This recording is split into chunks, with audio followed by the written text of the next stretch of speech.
Hello students. Now this is third problem for the review assignment JEE Advanced 2020. The problem is related to the explosion during projectile path, and the concepts which are involved in this problem are momentum, characteristics of center of mass, a bit of kinematics from the projectile. Right, so question is like, we have projected a particle with some speed given as 400 meter per second. A particle is projected at 400 meter per second at an angle of 30 degree. So it is going to follow a parabolic path now. It is going to follow a parabolic path, and during its parabolic trajectory, at some moment that is at some height h, this particle explodes in two parts. At some height, the particle explode in two parts. One part returns to the point of projection as per the question. One point returns to the point of projection as per this question. And when that part returns to the point of projection, that part has a speed of 250 meter per second given in that question. And we have to solve the value of this height h, the height where explosion took place. Now, let's say just before the explosion, this mass m has a horizontal component of velocity vx and the vertical component of velocity vy. As per the projectile characteristics, you can say that Vx will be same as the horizontal component of this 400 velocity. So if I resolve 400 in the horizontal component and the vertical component sides, I get component along the horizontal as 400 into cosine 30, which is 200 root 3 meter per second, and I get vertical component as 400 into sine 30, which is 200 meter per second. Now at this height h, Vx will be 200 root 3, no change in the horizontal component of the velocity, and this Vy will be square root of 200 square as per the third equation of kinematics minus 2g h, applying V square equals to U square plus 2as for the vertical dimension. So I get Vy and Vx of mass m, and that's the status just before explosion. And let's say this time is t. Let's say the explosion, the time when the particle explode, this time is t seconds, and the horizontal distance covered by the particle is x. So you can have another equation which is x equals to, you can write x equals to 200 root 3 into time t.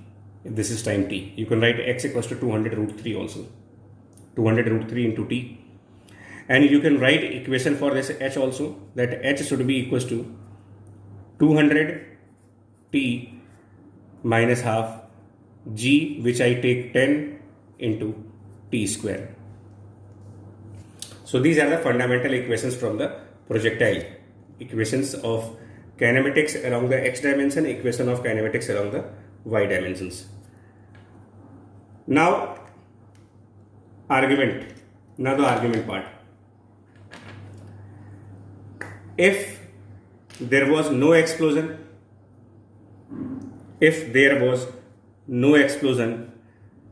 this mass would have continued on the parabolic path for another capital T minus t seconds, where capital T is the total time of flight. Listen, small t is the time which is taken by the particle from ground up to the height h. That's from ground and up to the height h, that time is small t. In the absence of explosion, the particle would have continued on the same parabolic path for another capital T minus small t seconds. In the absence of in the absence of explosion. And this particle would have landed at this point. This particle would have landed at this point. Now,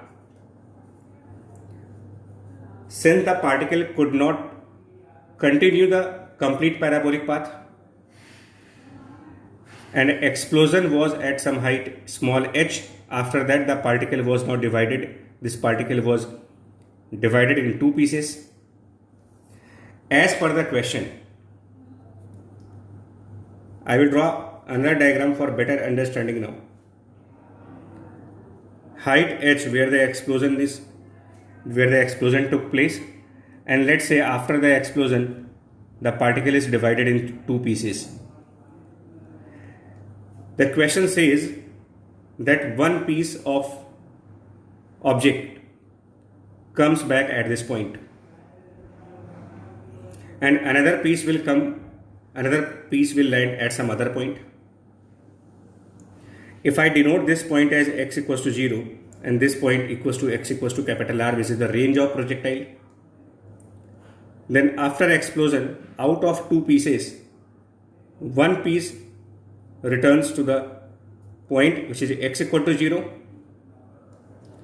other piece will return to a point which is unknown, let's say that is x equals to x2, that is not given in this question.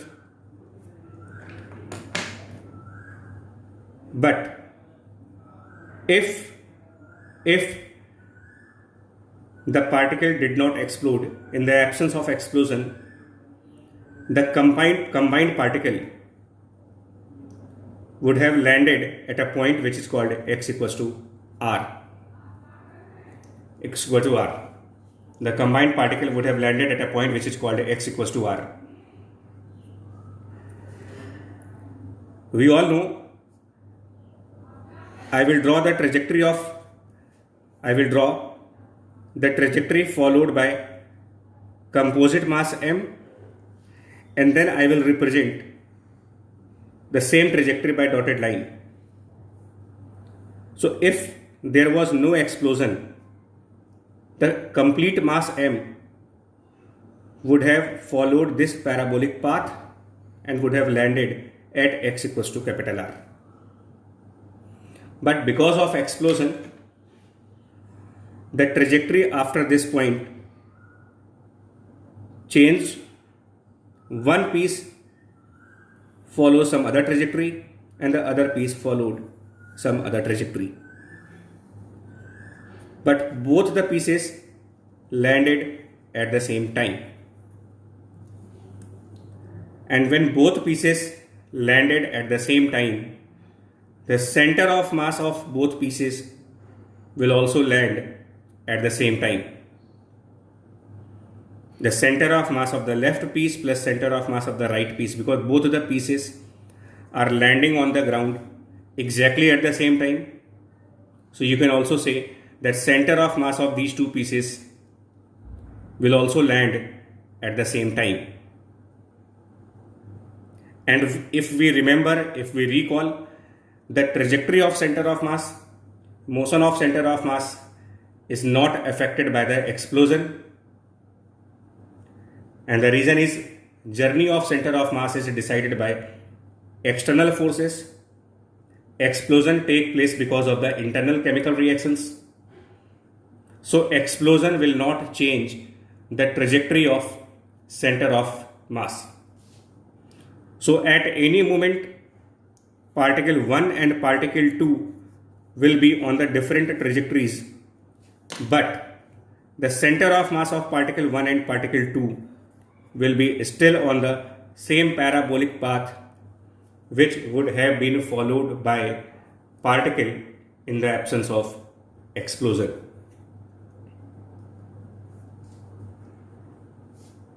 Right.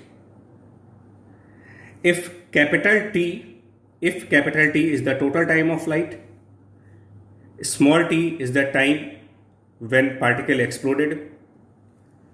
Then this remaining time is capital T minus small t. As per the question, particle 1 will come back to the ground in the same time capital T minus small t, and particle 2 will also come to the ground in the same time capital T minus small t. Because if center of mass takes this much time to reach at the ground and the particles will take some other value of time, then all three cannot be in the same line at the same time, and they have to be on the same line, they have to be on the ground at the same time. So for all particles to be at ground at the same time, it is required that the time which center of mass will take from here to here should be same as the time taken by particle 1 and particle 2. So this is the complete argument behind this question. This is the total argument part, logical portion. Let's say the x and y component of this particle 1. Let's say the x component of particle 1 after explosion is Vx1. What about its y component? Now the argument, again the argument. If you follow trajectory of center of mass from this height to the ground, time taken by center of mass from this height to the ground is the same as time taken by this particle from the same height to the ground.